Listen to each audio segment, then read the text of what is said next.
แม่นแล้วตัวนี้แม่นตัวนี้เอาไว้นี่ก็ได้ไว้เป็นยังไงกระโดด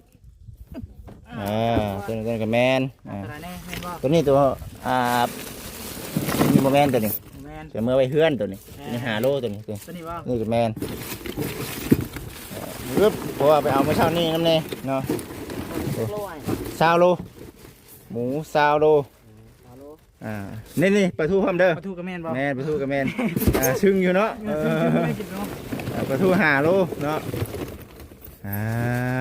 รึบได้บ่เนาะเก่งนี่เลยแมนบอลรอดมาเก็บวงเลยแมนบอลเลยเป็นวงเลย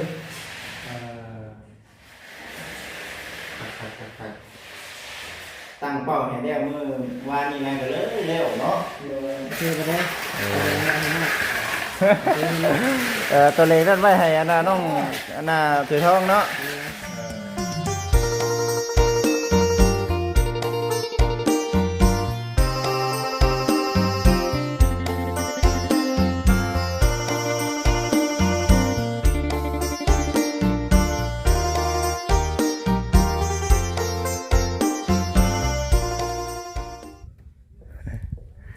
โดย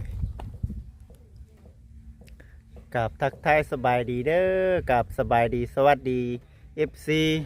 เบิดสุขุสู่คนสบายดีวันสงกรานต์มื้อนี้มื้ออื่นมื้อฮื้อโอ้หลายมื้อเติมนึงได้พี่น้องเอ้ยอยู่ทางบ้านเฮาก็ได้เขาเจ้าดินตั้งแต่มื้อวานนี่พี่น้องเอ้ยทางบ้านบ่จิตน่ะเนาะก็เป็นมื้อวันสงกรานต์เด้อพี่น้อง FC มีแต่ว่าพ่อแม่พี่น้องทั้งฝั่งลาวฝั่งไทยเนาะทั้งต่างประเทศเด่นคือกันบ่หรือว่าจังใดเนาะจากที่ฮู้มานี่คือทั้งฝั่งไทยก็เด่นคือกันและพี่น้องเอ้ยมีแต่ว่าระมัดระวังเนาะคอยไปคอยมาปีใหม่นี่สงกรานต์นี่เนาะขอให้มีแต่สิ่งดีๆเข้ามาในชีวิตเนาะพร้อมด้วยครอบครัว มื้อนี้ก็คือว่าพี่น้องเอ้ยเนาะเป็นมื้อที่ว่าเตรียมเครื่องเตรียมของสำหรับทางบัจิตเองนี่นำเครื่องของมาเป็นประเภทพวกซีนหมูเนาะซีนหมูปลาทูน้ำแน่ประเภทพวกผักหญ้าน้ำแน่พี่น้องเอ้ยเป็นทางแม่เนาะเป็นได้อุดหนุนทางบัจิตน้ำพร้อมบริษัทเอาซีนหมูน้ำแน่บริษัทเนาะ20 โลเอามาเตรียมขึ้นมื้ออื่นให้ละพี่น้องเอ้ยมีแต่ว่า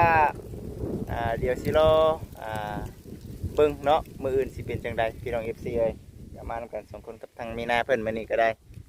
มีแต่ว่าโอ้ยเนาะจังใดก็ขอขอบคุณแม่หลายๆเด้อแม่เด้อเนาะอุดหนุนสิ้นหมูนำบ่จิตเนาะเดี๋ยวสิไปหาทางน้องๆเพิ่นก่อนมื้อนี้รู้สึกว่าเมานะมื้อนี้ก็เมากึบงานเนาะมื้อนี้ก็ได้ตั้งแล้วเนาะเอาสบายดีเฮือนสั่งพุดกับเอ้ยค่ำนี่เนาะกำลังตั้งพี่น้องเอ้ยเนาะคุณทางบ่เวียงมาแต่หึงแล้วเบิ่งนี่ก็ได้เนาะมาแต่เช้าไปเอาจับเดี๋ยวสิเอาถือไปเป็นบางส่วนเดี๋ยวสิให้ทั้งน้องๆเพิ่นมาเนาะเป็นมะเขือมะนาวเนาะเป็นยาโลพี่น้องเอ้ย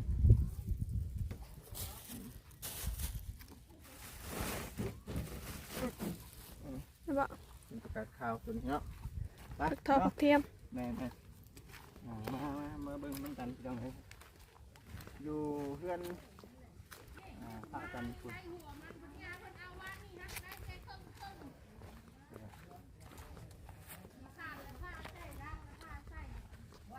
คนหลายแท้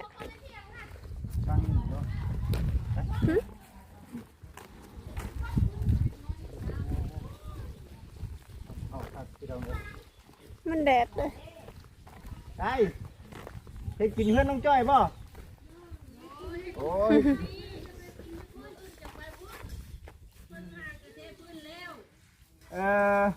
แต่ว่าเครื่องของเอาลงใช้นี่ลงใช้หลายคนป่ะ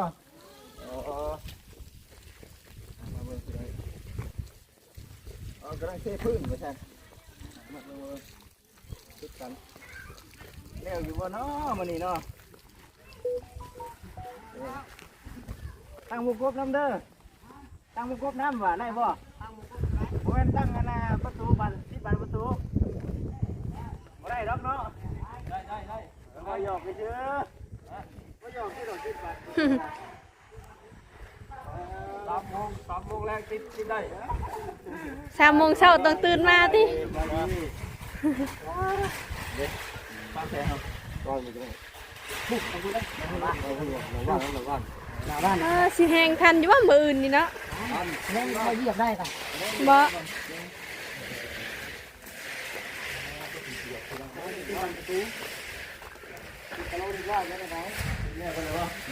แข่งไม่ได้เนาะเดี๋ยวแล้ววันนี้น้องเล่นคืนนี่ค่ะเพราะว่าจะมุ่งเกิน7 โมงวะเมาหน้ามาได้ก่อนเนาะ ตัวนี้ได้ซะบ่ได้ติดบ่ ยังนั่นดูนี่ นี่ว่าที่ไว้ก่อเลย โอ้เพิ่นมีแผนที่ติดกะโลอะไรมันไม่ติด นี่มีแผนคนนี้เนาะแล้วก็อะไร ไม่เลย ได้นี่เนาะได้เสียง เหยียบได้ ลูกพักฝั่งนี่เนาะ คักแล้วเนาะ แม่ที่อยู่เนาะทำได้ ใส่สีของพื้นบ่ นี่สีของเพื่อนเพื่อนเมานี่เนาะ เรียกอยู่บ่มานี่เนี่ยมาเรียกอยู่เนาะ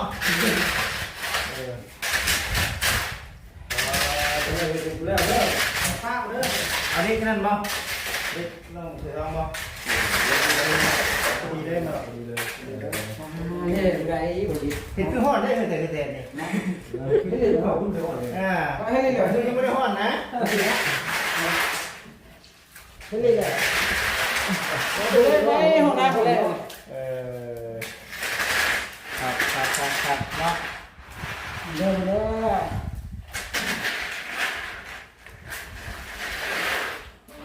ะ บ่ยันปูนกัดเนาะเพิ่นบ่ใส่อันนั้นเด้ แล้วเป็นคนนี้เป็นอะไรข้าวเป็นผักเป็นอะไรใส่ที่โบว์นี่ก็ถือ แม่นนั่นแหละ อ่ะไปลองเลย น้ำหยาง ไอ้วะ รู้ไหม สิพาซีมาเบิ่งทางทางนี้เนาะกันคือว่าติดล่างนี่ล่างมานี่บ่สิล่างมานี่เลยเนาะเล้งเนาะ เก็บเบิ้ล ติดเลยไม่ของเปิดมาผูกอย่างเมื่อวาน บ่อามาได้เฉยเนาะ เด็กมันยะเนาะ งามได้สีนี่แหละ อืม คักเนาะเท่าไหร่บ่จิตคือสิแพงแท้ โอ้หลายอยู่เคยมีหลาย เจ้ามาหมดนี่บาทเดียวเลย บาทเดียวเลย ป้า เป็นรถงาน เก่ง ตรงนี้เลยเป็นบอลรอด มาเก็บงงมา ขอเจดวงเลยเป็นบอล เลยเป็นงงเลย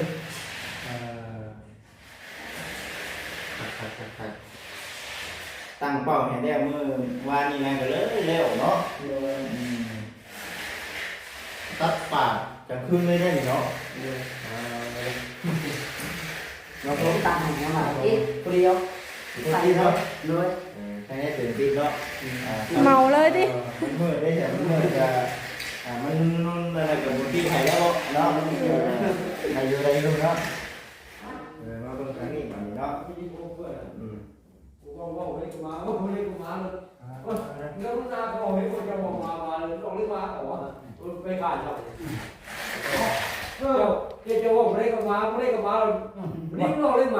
วันนี้เนาะ ไม่ได้ชื่อซะเฮาก็ได้โอ้เปิดทางเนาะถือว่าไล่ได้เนาะน่ะเนาะเล่เบิดบ่ทางน่ะกลัวอะไรโอ้ยังจะแถวนี้เนาะ เก็บรายละเอียด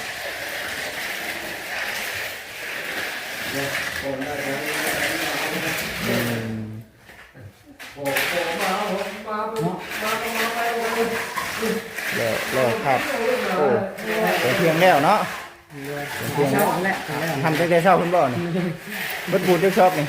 15 ชอบบ่โอ้ ใครจะเป็นเคียวเชื่อก็ได้ ตัวเล็กนั่นไว้ให้อันน่ะน้องอันน่ะถือทองเนาะเออ ประเทศไหนเป็นเคียวเป็นเคียวได้เอาก่อนน้องเทศ แต่ก็เขาก็เอาปูนเขียวนั่นเนาะได้คือกันได้คือกันเขาเสร็จไปเดี๋ยวไปเอาหน้าคงกินเขาก่อนเนาะคงกินเขาก่อนพี่น้องเลยมีไผ่นอไปเอาน้ำเฮามานี่เดี๋ยวมีหน้าเจ้าอยู่พี่ถ่าเด้อบ่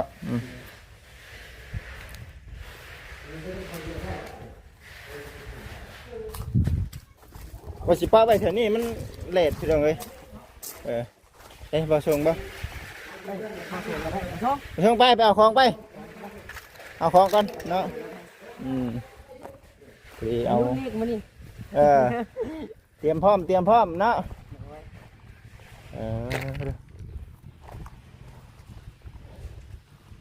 สุดยอดพี่น้องเลย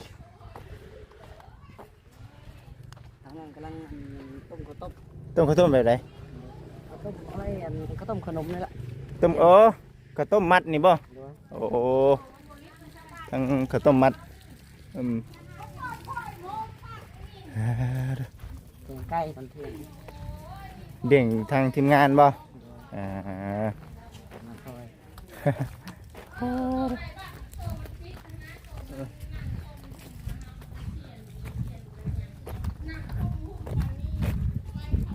วันศิลป์ได้มานี่เนาะปืนแฮม1 คำมือ1 คำเลยนะเบิ่งกันเนาะแฟบจัดไปอยู่ทางในไปจะเบิ่งไว้ชมมันมีอันนั้นนำไหนเกะมีกล่องโฟมอยู่บ่มีหรือว่าเพราะว่าทางไอ้เองสิได้เอาเซ่เมื่อเซ่เลยจะได้ดึงออกมาให้ก่อนเป็นประเภทพวกปีกเป็ดว่าสิเมื่อหายอยู่ห้านได้เขาเจ้าเจ้มเบียร์เนาะเอาไปนี่กันก็ได้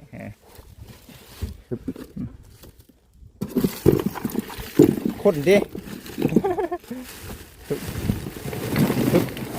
แม่นแล้วตัวนี้แม่นตัวนี้เอาไปนี่ก็ได้เอาไปนี่แหละกระโดดตัวนี้ก็แม่นตัวนี้ตัวนี่โมแมนตัวนี้จะเมื่อไปเฮือนตัวนี้นี่5 โลตัวนี้นี่ก็แม่นปึ๊บเพราะว่าไปเอาเมื่อเช้านี้น้ำเน่เนาะ20 โลหมู20 โลนี่ปลาทูพร้อมเด้อปลาทูกระแมนบ่แม่ปลาทูกระแมนชึ่งอยู่เนาะปลาทู5 โลเนาะ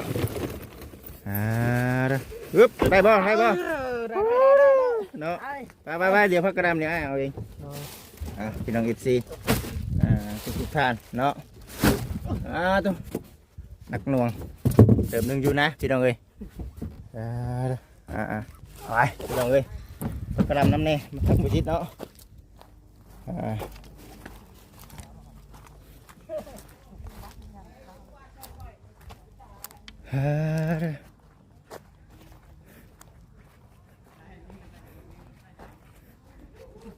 เพื่อนน้องจ้อยมีกล่องโฟมอยู่ป่ะ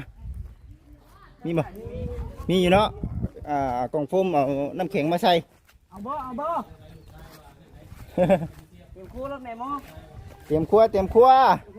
อาบ่เอาอะไรอยู่กายได้นี่อย่างปวดมาหรือบ่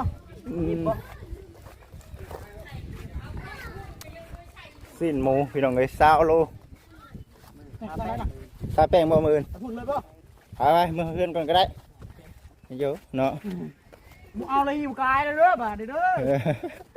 เอากล่องโฟมไหมเนี่ยกล่องโฟมบ่มีบ่สัน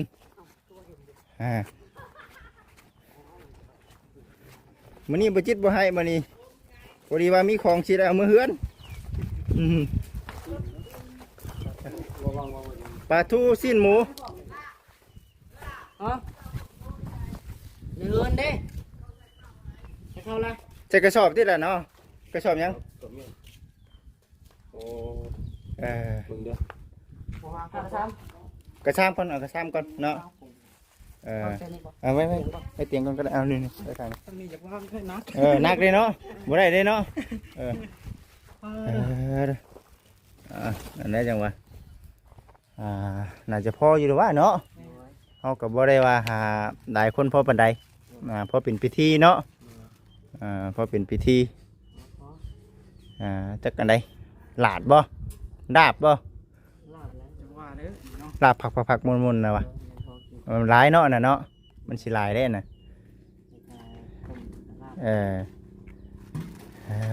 ฮึบ ประตูน้ ปลาทูน้ำได้แต่ทอดเอาบ่ ไปหาซื้อกองโพมบ่ ของผมบ่มีบ่ไกลแล้วว่าแถวนี้ มีขายบ่คือกันเองเนาะ ได้ยีดอก ซื้อกองโพมมาใส่ ซื้อของผมมาใส่ มันนักเด้ แม่น ซื้อโพมมาใส่ เอาของผมพักเข้าไล่แล้วบ่ไล่อยู่บ่พักไหนได้เนาะ ให้จัดให้เขาเก็บแล้ว เก็บได้เนาะใครแน่สันเตรียมมันของกินมาให้พี่น้องเอ้ยมื้ออื่น ดีแล้ว มื้ออื่นยาวอย่างเดียวบัดนี้เนาะบอกคนเรียบร้อยเลยไปบอกแล้วบ่ตัวแรงเอาติ ได้ขี่รถจักรหลอกแบบเดียวเนาะ เราเอาแป๊บเดียวได้อยู่ดอกเนาะ ยังหาลาย เป็นบ้าน หาพอ เป็นบ้านนี่หลาย แต่ว่าที่ หาเครื่องบ้านเนาะบ่หลายเลยเนาะ ลายหาขึ้นบ้าน เยอะ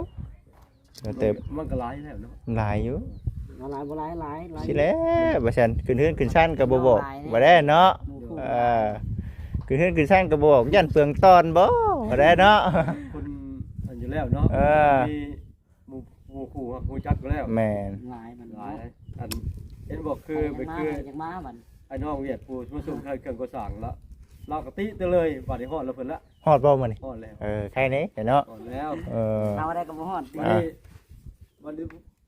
เพิ่นวันนี้เพิ่นว่าวันนี้ตีเพิ่นว่าตีเพิ่นเพราะว่าผู้เพิ่นเมื่อเวียด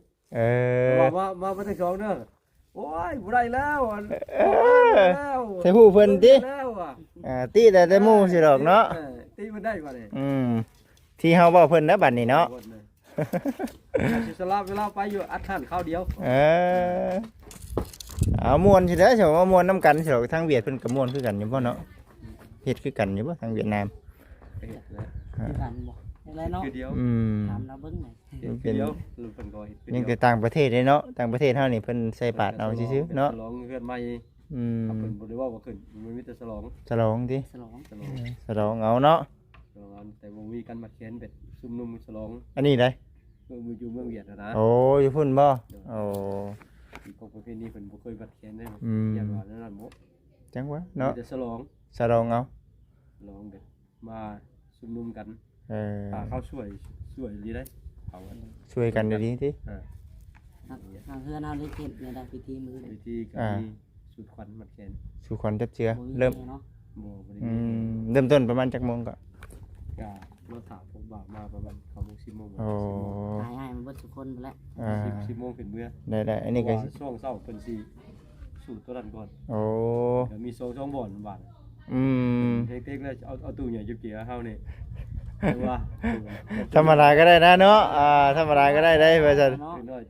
ตัวน้อยนี่แหละสมเฮาบ่มีนี่แหละบ่ บ่จิตเอาตู้มาเด้อ เอ้ยบ่จิตกับบ่มีได้บ่ได้มีตู้ได้หักจักได้อยู่ตู้น่ะปีกายนี่ยืมเบาแสนเพิ่นปีกายนี่ปีนี้บ่ชงครับปีนี้ หลังกล้องแล้วก็เต้นเนาะ บ่แล้วเต้นอยู่หน้ากล้องบ่แล้วเนาะเต้นหน้ากล้องนั่นแหละมันบ่เป็นหยังนอกมันยามมันเด้ไม่ใช่ว่าเฮือนก็แล้วแหละขึ้นก็ขึ้นเรียบร้อยแล้วยังเปิดเต้นนำอยู่บ่แม่นแนวเด้นี่เนาะว่าซั่นเด้นี่คะแนนยามมัน บ่มีแต่เต้นแล้วเอาเต้นหนึ่งวะ คืออยู่ได้เนาะคำเต้นเนาะ เต้นนั้นนึง เอาเต้นอันนึงเนาะมาตั้งนี่มีบ่นั่งนี่ได้ล่ะ อาจจะว่านั่งแต่อยู่น้อยเนาะ แม่นอยู่เต้นอันนึง ส่งรถมาเลยเป็นตั้งมาโอ้ยคนบ่ได้เข้าไปนั่งบ่ได้ดอกในเรือน อยู่ในเฮือนน่ะเนาะ นอกแล้วสูงมาก เท่าไหร่ก็ชุดมันใช่ ทรงเส้นหา ขึ้นมา อืมว่าแล้วพี่น้องเอ้ยแต่ทางบ่จิตบ่ได้ท่านมีงบเด้อเนาะมีแต่ว่างบทางทางแม่เพิ่นก็ฝากมาของกินกับอ่าที่อยู่ที่นอนเนาะ เอาของน้องหลาน เออ เดี๋ยวได้ เคลียร์ก็ได้เนาะ น้องหลานเกี้ย เอาเนาะมีแต่ว่าคือเว่าแน่ฮอดมือมันแล้ว โดย ไปกระมักมืออื่นนี่ก็ผูกแขนในบ้านสละหวังว่าท่านจะสละเวลาอันมีค่ามานามวลชื่อน้ำเฮาว่าซั่น โดย มันสิสละอะไรบ่นี่ว่าเนาะ ตัวนี้ เราต้องเอาตัวนี้ก่อนเลยว่าซั่นเด้อ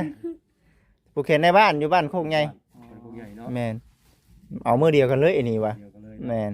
มีแต่ว่าสิ ยามนี้นะ แม่น มือดี สลายงานอยู่เลย แม่น ร้ายนะบ้านคือยาม 13ค่ำ มืออื่นเนาะ ที่13นี่คือว่าเปิดปีใหม่ก็ว่าได้ ปีใหม่ ปีใหม่ เตรียมได้ เตรียมไลาย หลาย ขับรถผ่านมานี่เพื่อนเขาเจ้าเฮ็ดใหม่เนาะเขาเจ้ารอถ่าขึ้นมื้ออื่นเบิ่งกัน โดย ว่ะไปกับมักยามมันเนาะมื้อมันนี่ก็ถือว่ามื้อที่ว่าไปหลายๆคนก็คือสิอยากงานจัดภายในมื้อนั้นนะ โดย สิได้จังว่าจึงเด้งมื้อน่ะเนาะ โดย จึงเด้งมื้อเด้อเรียบร้อยแล้วบัดนี้เนาะ โดย มีแต่ถามมันแข็งเนาะ ยังแต่งานเบาๆบ้าน เก็บบานประตูอันกบกินมันโดนติดใส่ แล้วอยู่ดอกเนาะ น้องหลานสิลายเก็บสีขุดลูกแก้ว เก็บสีคนบ่ โอ้ตัวเล็กบ่แล้ว พี่ได้เอาตัวหน้าก็ก่อนเด้อเนาะ บ่แล้วก็บ่แล้วข้างหลังเนาะ ทางหน้ายามัน เดี๋ยว เอาแต่ทางหน้าก่อนซั่นเดี๋ยวมันกระทันหันได้ซั่นเนาะมันอยากให้มือมันนี่แล้วเนาะ โดย ขึ้นมือมันนี่แล้วว่าซั่นเอาบ่เฮ็ดใหญ่พี่น้องเอ้ยเอาธรรมดาจักสิว่าจังไดเนาะใหญ่บ่ใหญ่ก็รอท่าพังเบิ่งมื้ออื่นพี่น้องเอ้ย คนหน่อยคนหลายกัน คนน้อยคนหลายก็ได้หน่อยก็ว่าคือว่าน้อยโพดคือเว้าหั่นแหละอ่า คันบ่เว้าบ่หาโมบัดโมว่าโอ้ย โอ้ เฮ้ย หา ยิ บ่ ง ได้ นี่เนาะ ขึ้นขึ้นใหม่ก็ หาบ่ได้ เพราะว่ายัน วับ นี่บ่ เออ หาบ่ได้เพราะว่ามัน หา คือว่าแหละเอาบัดคนรู้จักหลาย เออ รู้จัก ลองหาเบิ่งเนาะใครกูได้ อันนั้นชนิดใครแน่นี่ อืม คนบัดเนาะไผสิบ่ฮู้เนาะ เออ เรียนช่างแก้ว เป็นสังแก้วติ ช่างแก้วช่างแก้วเนาะ เออ ฝั่งตัวบ้าน ดังตัว วัด ตีก็หลาย แมนย่างอันน่ะขับรถไกลทางย่างอันน่ะเลาะบ้านเนี่ยโอ้ยเนาะสิเว้าใช่แล้วเนาะขึ้นเฮือนมื้อใดขึ้นเฮือนก็บ่บอกเนาะโอ้ยว่าแล้ แม่เต็มแม่เต็มคาสิโนก็ยังย่างเข้าไปยังนั่นล่ะเนาะ เอ้าติเด้อเอามีแต่ว่ามื้ออื่นเตรียมพร้อมเนาะเตรียมพร้อมเลยมื้ออื่น นี่ก็มีคาสิโนก็เมื่อขึ้นเดือนมาเอาชิ้นเด้อเอาชิ้นถอยเด้อ ฮู้จักนะเนาะ รอเพิ่งอยู่ได้เพิ่นก็ได้ รอเบิ่งอยู่เนาะ รอเพิ่งบ่จิตเอามาให้เด้อชิ้นหมูเด้อ โอ้ถือว่าได้ขายดีอยู่ได้นี่เนาะเฮือนน้องไสลามื้อนั้นน้องไม้บ่น้องไม้เนาะ น้องไม้ น้องไม้น้องจ้อยเฮาเอาบ่วะเอาเนาะ เอา น้องจ้อยก็เอาพี่น้องเอ้ยถือว่าได้ขายดีอยู่ถือ10ถือ20เนาะ ย้อนผู้ใหญ่เพิ่นอุดหนุนมีแต่ว่าพุ่นแหละเดี๋ยวฮอดมื้ออื่นเฮาเตรียมพร้อมกันเนาะ อันนี้ก็สิมาร่วมงานตอนเช้าทางนี้ ดีแล้วผักกลับก็ว่าสิเพิ่มนะเพิ่มอาหารครั้งตัวใหญ่เป็นว่าจะเฮ็ดกระปุ้น กระปุ่นน้ำนี่เห็นบ่ กระปุ้นน้ำมันแม่ก็สิปลานิลจัก3โล เออ น้ำกระ มี ปุ ป ก ลาทูกับต้มปลาทูใช่น้ำ โอ้ยคักปะจังเนาะเข้ากันแล้วบัดนี้ติ โดย เออ คิดว่าอันนั้นอยู่ เดี๋ยวเว้าสู่จิตฟังอยู่เพิ่นว่า มันมีว่าเฮ็ดน้ำกระปุ้นแหน่คือเฮือนใหม่ว่ะ มันแม่นแน่เนาะแนวมันแน่เนาะมี จัก20โลว่ะ กระปุ่นกระปะ เอาซิโนบ่ลืมให้เจ้าเอามาเลยแต่บนสาขาเก่าก ระปุ่นเนาะ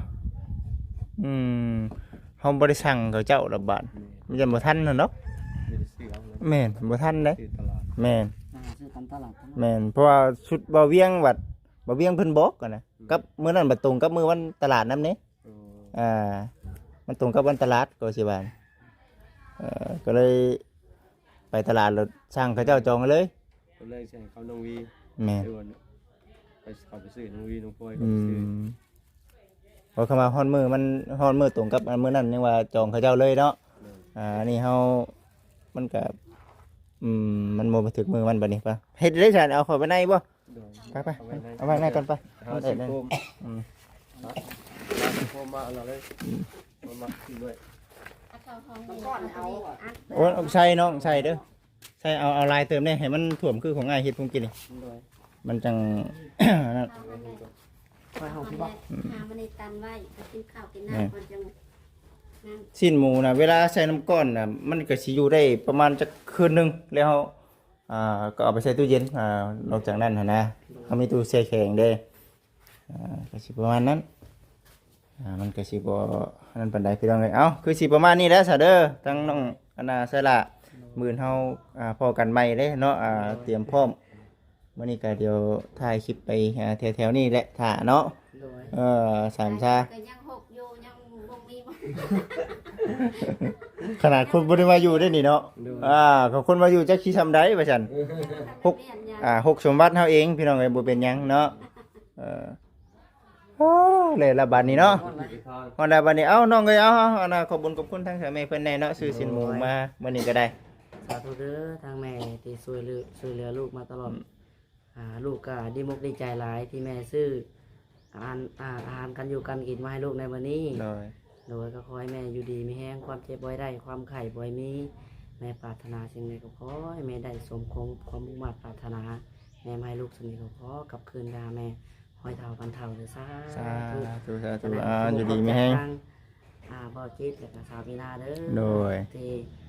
นำแต่สิ่งดีๆมาให้แต่น้องๆขอให้อ้ายอยู่ดีมีแห้งไปใส่มาใส่เดินทางตลอดปลอดภัยให้พระคุ้มครองอ้าย โดย เดินทางปลอดภัยงานการที่นี่ก็ขอเจริญรับเรื่อนไปเมื่อหน้าสาธุเนาะเอาอยู่ดีมีแห้งคือกันปีใหม่เด้อเนาะทั้งครอบครัวก็ได้มีแต่พุ่นและมื้ออื่นเต้นกันเนาะ เอาสังแก้วสบายดีสบายดีทางทำไมครับสบายดีในแต่งานเก็บบัดนี้เนาะเอาใส่ตามนี้พี่น้องเอ้ยงานเบาเนาะถือว่าอันนี้เลยพี่น้องเอ้ยเนาะบอกว่าฮอดอนคัก เด็ดคักพี่น้องเอ้ยเบิ่งแข็งแล้วพี่น้องใกล้สิแข็งเลยนี่เนาะได้เบิดได้ทางนี้โอ้มื้ออื่นบ่ซั่นมื้ออื่นแล้วแน่นอนงามดีใจดีใจนำทั้งน้องไสละนี่เลขขั้นตอนต่อไปก็เพชรปรุงของน้ำของในเนาะหลายอย่างหลายแนวก็คือเขาว่าแหละปูนแน่เนาะแล้วก็ในเรื่องโบกฉาบนี่ก็เขาก็มีเครื่องเขามันเบิดแล้วพี่น้องเอ้ยเฮทรายเขาก็มีเบิดแล้วมีแต่ว่ารอถ่าวันเท่านั้นแล้วพี่น้องเอ้ยเนาะไปสัน FC ทุกท่านเนาะทางบัญชีเด่งก็จะได้ขอตัวจบคลิปก่อนขอขอบคุณเนาะ ทางแม่หลายได้แม่เด้ออุดหนุนทางลูกเองเนาะขอให้แม่และก็ครอบครัวอยู่ดีมีแห้งปราศจากโรคภัยไข้เจ็บทุกประการเนาะคิดเงินขอได้เงินคิดคำขอได้คำเด้อแม่เด้อเนาะร่ำรวยรวมถึงทาง FC นำเนาะสำหรับคลิปนี้ขอกล่าวคำว่าสบายดีพี่น้องเอ้ย